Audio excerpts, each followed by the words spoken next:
Welcome to Luca is a Billionaire, where the only thing I invest in is your answers. Start by creating a 1920x 1080 sequence at 30 FPS and set the duration to 30 seconds so your motion loop has room to move. Add an adjustment layer the full length of the sequence and place it above your footage or color mat. Open Effects, go to Generate, choose Grid, and apply it to the adjustment layer. Set the grid width to 100 pixels and height to match or leave linked. Then set the blend mode to normal and opacity to 75% for a visible, but not overpowering grid.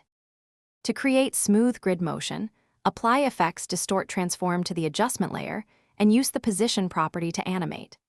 At time 0, set a keyframe for position X. Then at 30 seconds, set a second keyframe with position X moved by exactly 1920 pixels, so the grid shifts one full frame width and loops seamlessly. Check the Use Composition's shutter angle and enable motion blur inside Transform. Set an appropriate shutter angle, like 180 degrees, and apply ease in and ease out to both keyframes for natural motion. Refine the grid by changing the line color and setting the stroke to 2px. Choose a secondary color at 25% opacity for layered depth, and set background to transparent if you want overlay.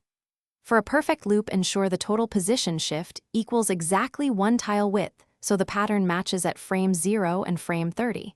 Test by looping playback. When ready, export using H.264 at 1920x 1080, 30 fps, VBR1 pass with a target bitrate of 10 Mbps, and enable.